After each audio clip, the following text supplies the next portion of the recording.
Welcome back. I'm trying something new. Probably 10 years ago, I started getting these emails from France, and they're in French, and I don't speak French. I'm talking about musical instrument companies, history of instruments and stuff like that. Well, recently discovered Google Translate, and they added a website portion of it. So I'm going to have some episodes here, actually a whole bunch of them, about history of musical instruments and of companies translated from these websites. And I'll give the link to the websites also in the description below. A lot of informative information about Buffet Crampton, some repair saxophones, and you name it. So we'll get started in this one. This one is about Buffet Crampton and the history of Buffet, basically, it seems like. So what we have here is this is from the, as you can see from the top left, archives music factors dash blogspot dash com, and I will do a copy of this link in the description.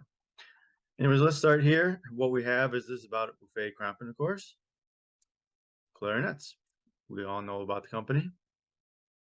And they wanted to give the main actors in the history of wind instruments, in this case is Buffet Crampton.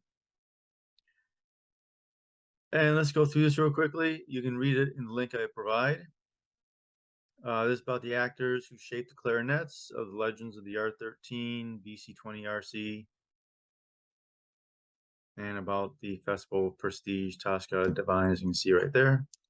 Oops. Also about the clarinet testers.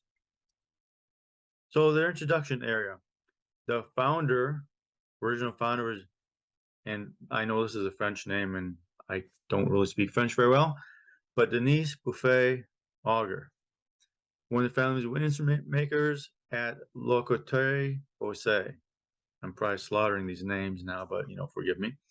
His son Jean-Louis Buffet, married Zoe Crampon, and thus they later became the Buffet Crampon Company. His uncle, as right here, the postman and innovator, Louis Louis Auguste Buffet. You'll see Auguste Buffet clarinets out there too, by the way, and you'll know it is a Buffet clarinet, but it's not a Buffet Crampon clarinet. Okay, this one with clarinetist Claus, meanwhile, adapt Boehm's mobile rings from the flute to the modern clarinet around 1840, except in Germany where older clarinets, and they still use older clarinets in Germany, they'll say they perfected Muller's clarinet. So here's a old emblem and a more, I don't want to say more recent, but Buffet Crampon emblem. And then we have down here a Buffet, which is Augusta Buffet, I guess, Paris. In the last few years in Paris, Jean Louis Buffet goes to install his workshop in Mantes, La Ville, and will make clarinets, oboes, bassoons. At the end of Adolphe Sax's patents in 1866, the factory will also make saxophones, Yvette and Schaefer. I learned later on that Yvette and Schaefer actually ended up buying Buffet a long time ago, then they sold them off at one point. Anyways, this company, wait, where was I? Yvette and Schaefer in 1885. Then many others since bought this company, but always kept the Buffet Crampon brand. That's exactly what I just said. A true quality label recognized throughout the world and honored with numerous national and international awards. Here's one of the pictures here. I think I have this picture in my website at some point. After this brief introductory remainder of history, Maurice Vallet, who is linked to the Buffet Crampon factory in Montes, can tell you about your professional career. Oh, okay. So this is an interview right now. And this is Maurice Vallet response. The BC factory, like other companies in France, suffered the shock of two world wars. The First World War deprived Buffet Crampon of qualified journeymen. Then American factories started competing with Buffet Crampon with metal clarinets and saxophones. Buffet Crampon fought against these new competitors, and because of demand for quality, Buffet Crampon had regained market share, in particular clarinets. When World War II arrived, it had rendered, well, World War II was a very devastating war for everyone in Europe. And I'm not sure what STO stands for. It says some workers are returned from STO in Germany. Some trades are close to those of other arms factories or camps. Others had disappeared. Buffet Crampton had not been destroyed and kept its prestigious picture. Many wanted to work in this establishment, even as the Buffet Crampton factory was no more than a shadow of itself. But everything had to be rebuilt. Finding companions, recomposing know-how with tools and makeshift materials. Few veterans, including Robert Carre, which I probably slaughtered his name too, will restart the Buffet Crampton factory and look for apprentices. Born into a modest family, this is him talking. My father had died. He had to work. I was not a musician, nor from a family of musicians, but my brother-in-law worked at Buffet Crampton. Also in 1946, he was 14, started his apprenticeship, doing menial tasks in the environment that was not pleasant, he says, and clean like the current factory. In 1946, the factory only had 30 workers in 1946 and 20 apprentices. He worked at least 50 hours a week. Workers are paid by the piece, and they all needed money in the society to fill to full reconstruction and emerging consumption, buying things basically. Buffet Crampton around 1935. This one picture here. Does this expand at all? Yep, there we go. Look at that one. You can see on the right-hand side along the windows, them making clarinets. And you look at this one here, looks to be like boxwood here. Of course, back then, you gotta understand, they really didn't have lights. So a lot of factories just had windows. You see windows on the side, windows on the top. Factories back then were windows. That's how they lit things. So on really overcast days, it'd be hard to see things. Time clock up there. So then he goes on saying you learn the trade of manufacturing, adjustment, welding, but also the assembly of keys. And after 3 years apprenticeship, he became a worker in the trades of key maker and fitter assembler. Robert Carre, who was also at start himself in this profession, trained and supported him. At the time, he made everything, particularly the tools, but also tinkered with the machines. I could expand this a bit. They collected materials and they made clarinets from the A to Z, the whole thing. With the impression of returning the clarinet makers at the beginning of the century at Coulter-Bousset. And JT, so the plant was able to restart quickly. His reply was yes, but not so easily because Buffet Crampton had to deal with a formidable competitor, the car factory. In Poise, which was in full revival or manufacturing, also needed skilled workers and poached their workers by giving better wages. Then Robert Carre motivated young workers and apprentices because the demand for instruments was coming back. See if I can open this in another tab here. Can we see this picture? Picture from 1930.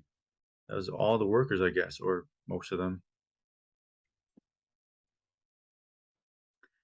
Anyways, with makeshift tools, it couldn't have been easy, but the old makers had this. Let's see, MA.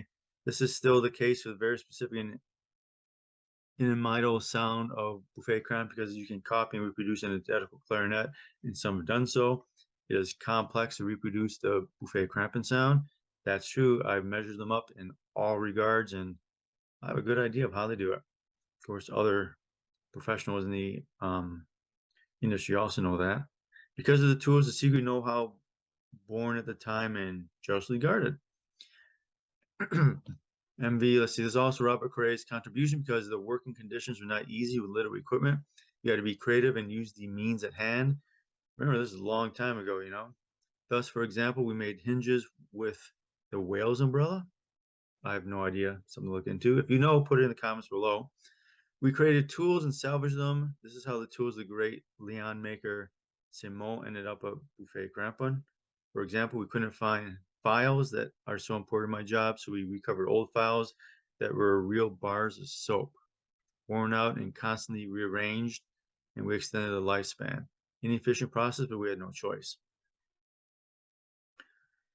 Another picture here. Let's see if I can open it up. Ooh, look at that. You know, I'll add these pictures as or you can see lights here. There's lights hanging down from the ceiling here. At least I think they're lights. It could be heaters too. Who knows? They look like fluorescent light bulb tubes. They have those back then? If not, they could just be heaters. JDT, the work was essentially manual but seemed quite classic. Moreover, seeing the photos from 1885, 1935, 1966 of the same clarinet assembly workshop, we see few differences, but there were different methods. Oh yes, for example, you saw the drilling of holes in clarinets with CNC machines, but in my time, the work was different. For example, we only made the holes at the end. Now it's so we mounted the front keys on virtual holes. Then as everything went well, we dismantled the keys, dug the holes, cut them, drilled them, I guess, and assemble the whole thing. And the finishers made the instrument playable. That's interesting. I've always wanted to go back, and I've tried to see how they made clarinets in the past to how they make them today. Today we see videos of Buffet Crampton, Selmer Paris, and everyone else making clarinets or saxophones and stuff. But how did they do it in the past? So in the past, they took the tube or the cylinder, put the keywork on, then took the keywork off, and then drilled the holes and everything so that they knew. So the jigs was the keywork. That was the template on the instrument. That's very interesting.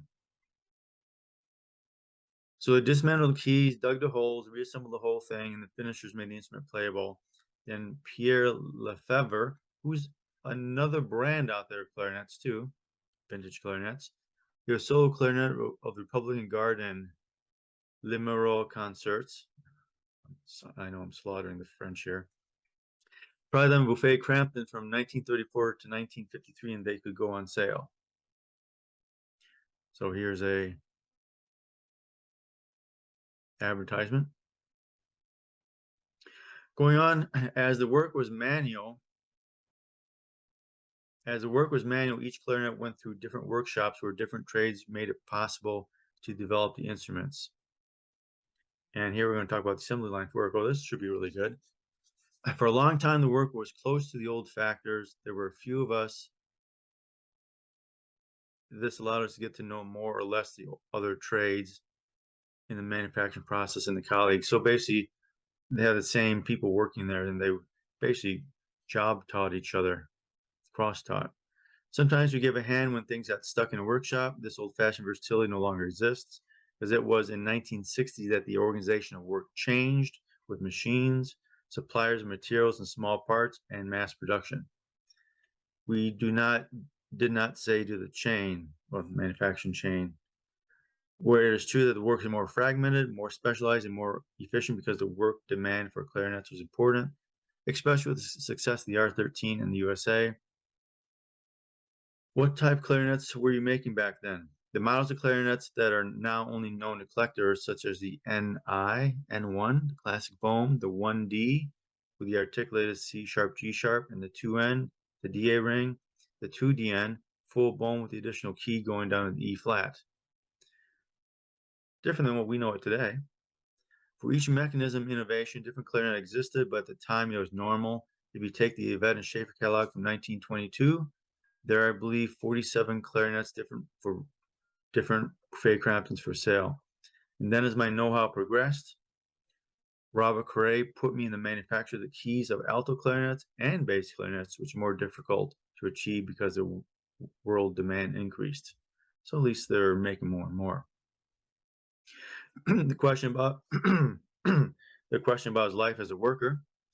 The journeyman at Buffet Crampton was considered an instrument maker, like a technician would say today, but the work was hard, physical, and precise at the same time.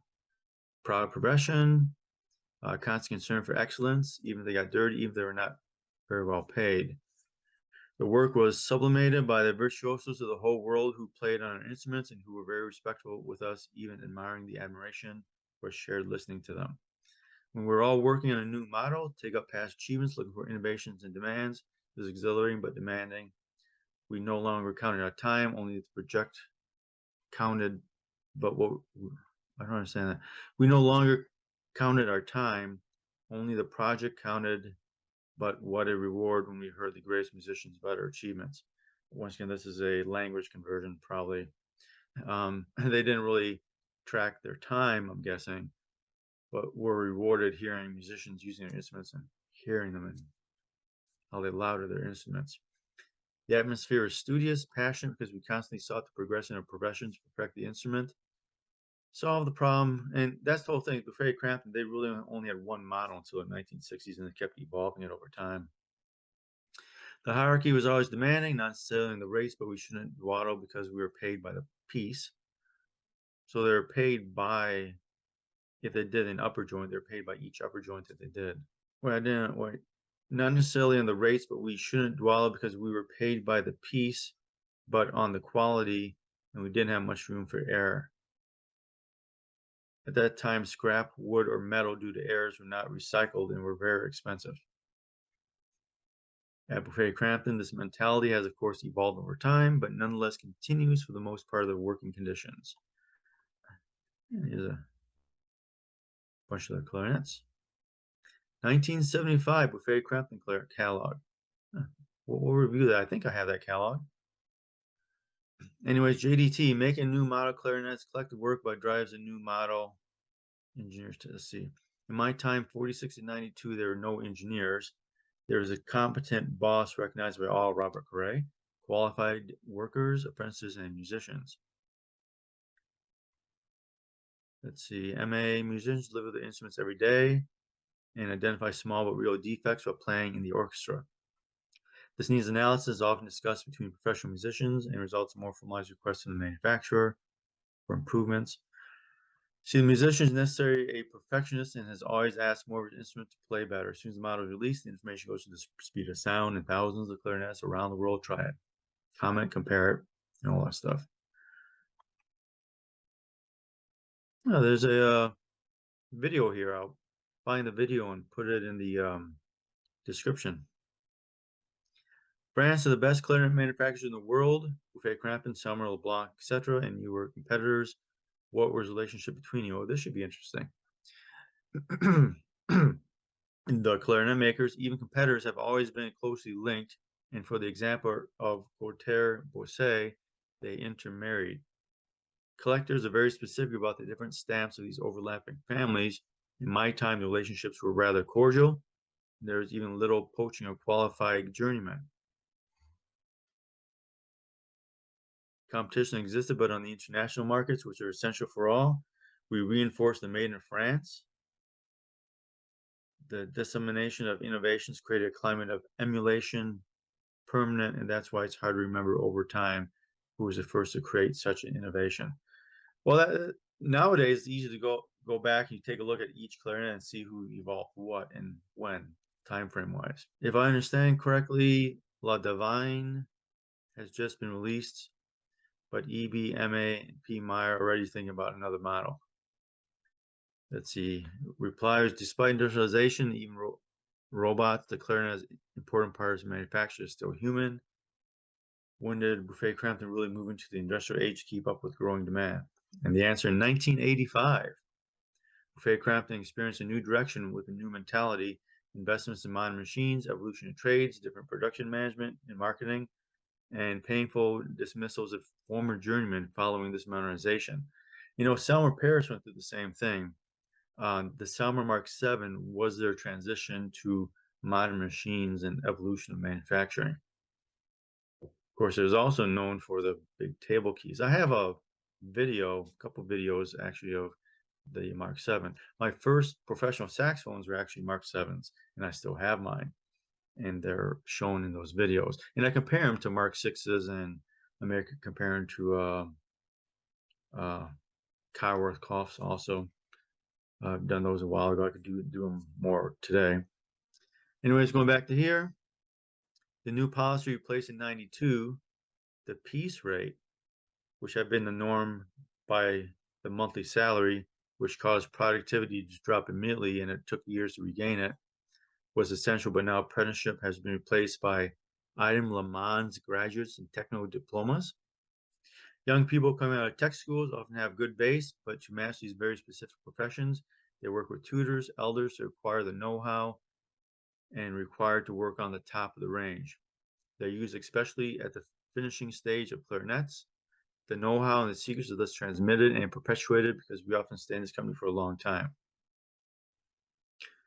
Quality manufacturing is no longer enough today. Competition is global with new players. More and more strategy, management, marketing, and design office are becoming important.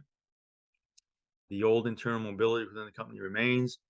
Most of what we started as apprentice or labor and worked our way to providing our skill. They mentioned one thing there is marketing. There's been a lot of companies in the past that have had really bad marketing or no marketing whatsoever. I don't want to mention, LeBlanc and Carworth as an example, but those could be two examples where their marketing really wasn't very good in a way. Can you describe the different stages of making a clarinet? This should be interesting. Let's see. Things have changed a lot there too. For example, in the 1950s, the wood that arrived from Tanzania and Mozambique, the only quality ebony. Well, that answers the question I always wondered: where did they get their wood from exactly? Arrived at the factory in logs. Now I have pictures of, you'll see tree trunks of these just stuck. They just chop them and they put them in the back of the factory, let them dry out before they actually work on them, cut them up and slice them. She arrived at the factory in logs, and we had sawyers in the factory, then people who made squares, others who roughened and drilled. The whole attic of the factory was used to store the wood for natural drying for at least 7 years.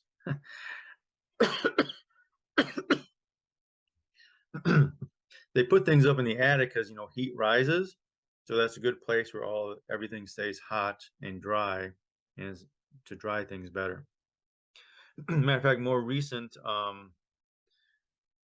Canadian manufacturer. I remember when he was first starting, he was traveling the world looking for wood, and he would mention how he would put things up in the roof area. Let's see, there were even scorpions in the African ebony. Wow, that's interesting. So they really didn't check the wood very, they just cut it and shipped it. Now Buffet Crampton has two wood suppliers who prepare the squares to the standards indicated. So they basically get it pre-cut. In the 1960s, with the modernization of production, the business economy, productivity increased.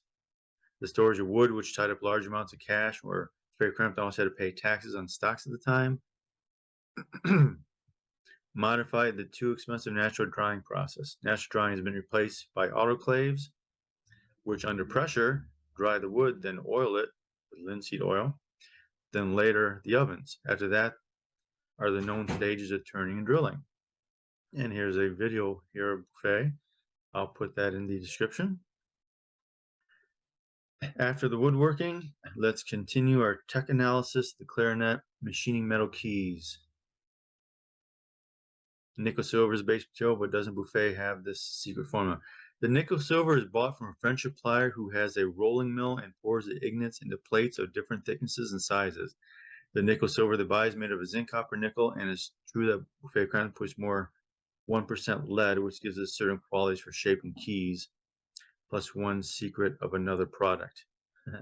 Gold, who knows? Silver. Once we have cut the nickel silver with an electro wire machine, we do the drilling, beveling, milling, then stamping is done with a shape die made at the factory and then pressed. The keys therefore made, but it is coarse. So the keywork workshop refined with files. Then the welds are made with silver and a binder stripper. Then we put these keys in copper electrolysis baths, then baths with a choice of chrome plating, nickel or silver, or even gold plating on request. You can also get it done afterwards too. Costs more though. We follow the request for ergonomics of the keys, often modified according to the models, and sometimes we are obliged to redo the matrices of forms. For example, Buffet stands out with the 4 keys operated by the little finger of the right hand lower body, which are bent, while most of the other brands, these keys are straight. In my time, most of the elements are made at the factory, such as the balls. There are different sizes and heights in clarinet, and they are in nickel silver, except on the Elite model, where they're in gold. But also the hinges, pads, screws. Now, these elements are no longer manufactured at the factory, but ordered from suppliers. The bluish steel springs and the needle springs, a Augusta Buffet patent, have always been the same for decades. I think the patent's a little bit outdated now, expired. As well as the nickel silver rings, which are also outsourced. EB, we have thousands of different spare parts that we have to manage. We realize there's a single model clarinet, or there is no single model clarinet, or how many parts there are per clarinet. And we analyze all the different models of clarinets and the other instruments. They're different models of one hand, and the other hand feed the demands of whole world. Translation of this paragraph doesn't quite come out, has it? Famous logo. Seems there's more than aesthetic function. Teachers Rene Barres and Depierre forced us to line them up before playing. The logo existed since 1844 for Buffet Crampton. Since 1860 for Buffet Crampton, its set is in golden, stamped, which is hot pressed on a golden ribbon. And your teachers are right. For acoustics, you have to align the logos, which are not random. Indeed, we turn the barrel and the bell and point the place where the sound is better. And then only we put the logo in the specialized workshop. Oh, that's interesting. So they rotate the barrel and the bell at a point they think it sounds better before applying the logos on the barrel and the bell. So you know which way is actually up. This is true because by turning the bell, the sound is different from the aligned logo. I'm gonna have a series on how to improve your tonal abilities and intonation abilities when I get around to it. But this should be interesting too in playing around with the bell and barrel rotation. Anyways, and the key stamps would have changed.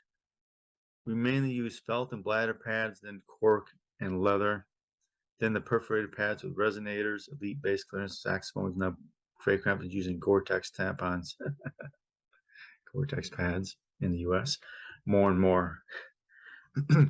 Now the new holes and legendary clarinets are R13, BC20, RC, Robert Cray.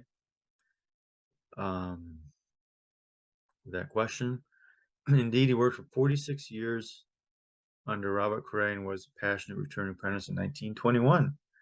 Foreman in 1947, technical director in 1953. Practically lived in the company, days and nights. Let's see. I think that this is a prior weakness was ultimately the strength against LeBlanc or the Selmer brothers, professional clarinetists, as he did not make a clarinet according to his personal characteristics or playing, but he opened up to the field of possibilities and on the specifics of each other. Thus, he was constantly doing the coup de plateau, where he mixed about 15 clarinets, including some prototypes. Interesting. See, he had professionals as they were passed by try out these sets of clarinets. Different examples.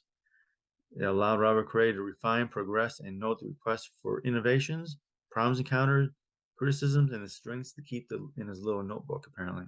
And here's a picture here. Can we see this picture? Oh, I'm going to have to go back now. Hold on. There's a picture of Robert Cray in 1930. See, acoustic principles give characteristics and sound. Then we go on to talk about cylindrical bore from Denner from 1700 until 1950. In 1950, from I believe other episodes of the master bore, 1950 is when they made the master bore, which is the first time they actually made a tapered bore. And I had one of these. Oh, I wish I kept it. It's a nice, dark, full sounding clarinet. It really reminds me of the Selmer Centertone in a way, if you like Selmer Centertone. But it was such a nice playing clarinet. And the tapering gives the player feedback in a way. Pressure helps pressurize the system for the upper bore, makes it more consistent playing for the upper bore. And the multi-polycylindrical bore makes it even more so. Anyways, I'm getting ahead of myself. Robert Cray, he gradually became basic acoustics, revolutionized the principle of two types of bores. The R13 in 1950, which, the R13 was like a model number per se, and ended up being it was a feature clarinet throughout a long time. Because you can see the R13 number in earlier catalogs, and I have some videos about that too, about earlier catalogs. I'll try to find them, put them in the comments description below. Anyways, the R13 in 1950, the start of his career, a manager in 85, the end of his career. So he worked until 1985. These two clarinets, however, are very different and will, in fact, create the two later families of clarinets for Buffet Crampton. It is clear that the bore is essential to start with the R13. Let's see.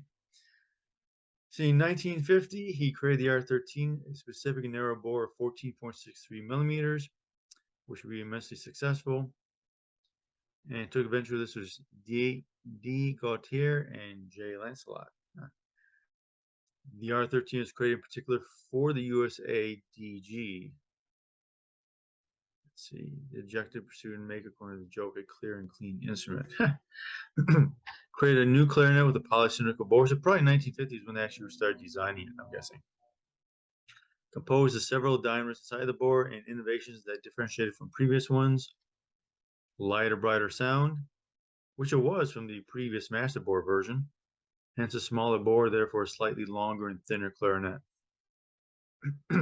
Also improved the intonation qualities, greater accuracy, and richer harmonics. Narrower bore requiring less air while giving a good projection of the sound. And the demands of the USA and its central market. See, traditional keywork, make it more comfortable. RC was the key maker at the start. Interesting. Improve the pads, an important influence on the intonation and sound with the rubber pads. Modify the box and packaging. The so-called French bore is ideal for playing classical music, except for certain German romantic music or for jazz, some would say. Of course, it's not perfect, etc., etc. Bass notes too low and high notes too high, simply by putting it in the 12th key. Clarinet craftsmanship for decades aimed to seek greater intonation notes and richer harmonics in all the registers, which has always been a problem, of course. And will really be solved with the Tosca. Interesting. After decades of tests, the use of more and more elaborate machines, the innovative R13 clarinet was thus become a reference in the world of clarinets, where generated a family of increasingly sophisticated models resulting from this clarinet. Interesting. So if you want a perfect clarinet, the Tosca is the one to get. Let's see, talk about R13 polycylindrical. Yeah, it's the whole thing. It's cylindrical bore. LeBlanc was the last one that really kept the cylindrical bore alive in a way. And it seemed to have been their Achilles heel, too. The acoustics of the clarinet were very complex and progression by trial and error. Let's see, Dangan, I'm not sure what that is, indicates that with the acousticians of Selmer, it took 2 years before balancing the German bore of the recital. You know, I played test the recital for a long time. I'm not sure if I have a video of that though. I do have a long description of his playing characteristics. Clarinet designers must solve the system of equations with many unknown and constantly juggle a number of parameters. Let's see, making balance, okay. EBS. Reoccurring problems refined, evolve, basically, not revolutionize.